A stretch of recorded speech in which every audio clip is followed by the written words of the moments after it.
The Jeff Younger Show is on. Dedicated to my sons, James and Jude. You've been told your whole life that success comes from hard work and careful planning. That's a half-truth, which means it's a total lie. Machiavelli understood something our therapeutic culture can't admit. Fortune governs half of human affairs. Half. You don't control it, you can't predict it, and the man who pretends otherwise is just going to get destroyed when circumstances change. But here's what they never tell you. Fortune leaves the other half to you, and in that half, there's a war to be won if you know how to fight it. Today, we're going to talk about Machiavelli on fortune and why bold action beats careful planning every single time. Machiavelli's teaching is blunt. Fortune is the arbiter of half of our actions. Young men consume content endlessly today. Podcasts, videos, threads, just hours of information. And then they sit on their ass and they do nothing. They feel like they've learned something, but how do they know? They didn't do anything with it. So here's a small test for you. The smallest possible test that I could possibly give you. If this content is valuable to you, subscribe. One click, takes 2 seconds. If you can't do that, if you scroll past because you'll do it later, ask yourself, how many other small actions are you avoiding? The men who build things act on small decisions quickly. They act now. The men who drift let small decisions slide. Which one are you? Subscribe. Or admit something to yourself. A full half. Not 90%, not 10%, but half. Now, this is the first thing that you need to accept. Half of what happens to you, the economy, the political climate, who your parents were, what century you were born in, whether the right opportunity appears at the right moment, it's just all beyond your control. The modern self-help industry just cannot accept this. They need to sell you the idea that with just the right mindset, the right morning routine, the right journal practice, the right workout, you'll be able to control everything. But that's bullshit. It's a lie that's designed to extract money from desperate people. But Machiavelli is not a fatalist, okay? He despised the idea that men should just give up and let events wash over them. He watched the Italians of his time do exactly that, assuming that because they couldn't control everything, they shouldn't try to control anything. And they were conquered, humiliated, and made slaves in their own land. The 50-50 split means you have to fight like hell for your half while accepting that you can't control theirs. Machiavelli compares fortune to a violent river in flood. When the river rages, it just destroys everything. Trees, buildings, whole towns. Everyone runs because no one can stand against it. But, and this is the key, when the river's quiet, when there's no flood, men can prepare. They can build dams. They can dig channels. They can construct embankments. Then when the flood comes, and the flood's gonna come, the water flows where you directed it, not where it chooses. This is what the Italians failed to do. It's what we covered in our last episode, why the Italians lost their city-states. They built nothing when times were good. They had no defenses. They had no reserves. They had no alliances.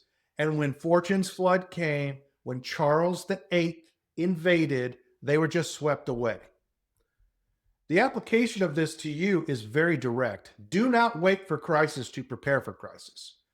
Build your defenses when you don't need them. Your physical strength, your financial reserves, your network, your skills, your reputation. Most young men understand this in theory, but they fail in practice because preparation is boring. It happens in the quiet times. Nobody really notices. It doesn't get you honors or accolades. There's just no immediate payoff. But the flood doesn't give a damn about your timeline. So here's the deal. And this is where it gets dangerous. Men succeed when their methods match the times. A cautious man succeeds when caution is called for. An impetuous man succeeds when speed and aggression are needed. But, and this is brutal, you don't get to change your times. You don't get to change your times. The cautious man remains cautious when boldness is required. The impetuous man remains impetuous even when patience would serve him better. And each rides his nature to success when it matches the moment and to destruction when it doesn't.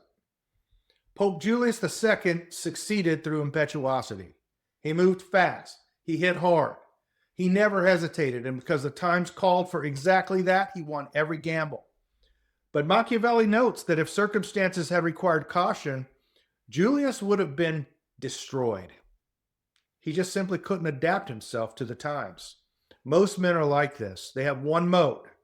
When it works, they think they're geniuses. When it stops working, they blame bad luck. The rare man, the truly dangerous man, the man that you should become, is the one who can vary his conduct according to circumstances. But even Machiavelli in his time noted that such men are almost non-existent. Most men are prisoners of their temperament.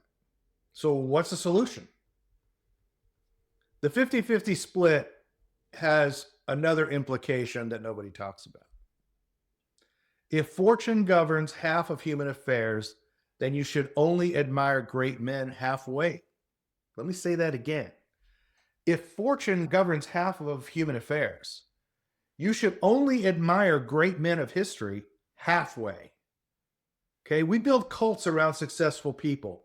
We study their morning routines, their reading lists, their management philosophies. YouTube is full of this bullshit.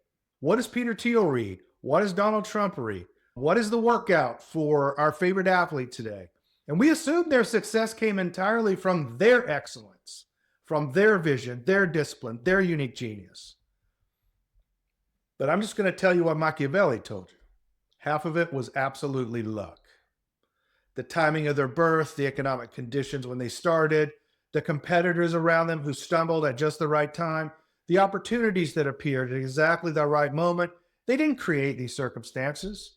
Fortune handed them a winning position, and they had the good sense to take it. We should model their good sense, but we shouldn't understand them as supermen. Half of their success is luck. Now, this is not cynicism. It's realism. You know, this is a realist channel. It's about looking at the world as it really is. And if you think about it, this way of thinking about great men is very liberating. Because if great men are not demigods who willed their success into existence through pure excellence, then their failures don't make them worthless either. And your failures don't make you worthless. The man who succeeded where you failed may simply have caught fortune's favor at the right moment. The man who failed where you did succeed may be every bit as capable as you, just unlucky. And you'd be very wrong to underestimate a man like that. Look at great men for what you can learn from them, right? Study their decisions, their timing, their methods, but don't worship them. Half of what made them great was beyond their control. It's beyond yours, and it's beyond every man's control. But you can control how you fight for your half. Now, given that you probably can't change your nature, Machiavelli gives a recommendation. If you have to choose between being bold or cautious, it's probably better to be bold. And his reason is just pretty brutal. And I'm going to lay it out for you. Some of you are not going to like this. His reasoning is this. The proper metaphor for fortune is a woman. Women favor young men. They favor aggressive men. And women have to be seized, not petitioned. Okay? The cautious man who waits for the perfect woman is never going to find that woman. The bold man acts when others are calculating. He lets opportunities start over. The cautious man waits for the perfect moment that never comes. He calculates while others act. He lets opportunities pass because the risk isn't zero. And fortune despises him for it, just like a woman would despise a passive man. The impetuous man, sure, he makes mistakes. He acts on incomplete information. He gets his ass kicked. He moves before he's ready. But he also seizes moments the cautious man may never see. And when he's wrong fast. And he recovers fast. And he tries again fast. And you know what? Women like men who act like that. Aristotle observed that the young are naturally bold because they haven't been humbled by life yet. They're hopeful, spirited, quick to anger when they're disrespected. Youth has an appetite for superiority. Machiavelli would say, don't let experience beat that out of you. The old become cautious, cynical, and protective of what they have. They live by memory rather than by hope. And just like a woman who encounters a man who lives by his past dreams rather than what he can do now, a woman's going to abandon a man like that. So fortune will abandon you if you don't have boldness. Now, this doesn't mean I'm telling you to be recklessly stupid, okay? It means I'm saying favor action over analysis paralysis. I'm saying a 70% solution now is better than a 100% solution later. I'm saying to strike when circumstances favor you rather than waiting for better odds. But that's not to say that old men have no use. And this is where I might push back on Machiavelli slightly, because he's speaking to princes and I'm speaking to you. You're a different audience. The old have qualities that the young need. Aristotle describes old men as cautious, suspicious, cynical. They've been deceived many times. They affirm nothing with confidence because they know how hard it is to really know something. And they hedge everything with perhaps and maybe. Sounds useless to a young man, but consider this. The excessively bold young man doesn't need just more boldness. He needs someone to tell him when the bold moves are stupid. Old men have pattern recognition. They've seen what happens when you trust the wrong person, move on the wrong opportunity, pick the wrong fight. Their caution is not cowardice. It's scar tissue. And scar tissue is information.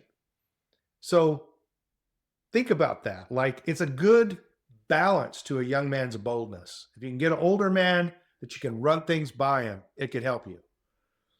But there's another reason why the old are not useless for young men. Old men control the access to everything. They're the ones who sit on boards. They hold the capital. They make the introductions. You know, those opportunities that you want to seize, half of them run through the men that have been in the game for decades. They're running through old men. Fortune favors the bold, but boldness without access is just noise. The young man who dismisses all older men as obsolete has cut himself off from the networks that could actually put his boldness to use. So the right play is this. Bring your fire, bring your speed, your willingness to act, but find older men worth listening to, men who've built something, not just men who've aged. Let them temper your excesses. Let their networks multiply your reach and your power. You're not going to become old, but you're going to use what they know. And believe me, those old men are going to live vicariously their younger days through you. They want you to succeed. So look, this lesson is not complicated. This is not a long video. It's not complicated, but it's hard to accept. Half of what happens to you is not in your control. Just accept it, man. Stop pretending otherwise. Look at great men realistically. Half admiration and half clear-eyed assessment that they were lucky. Stay bold.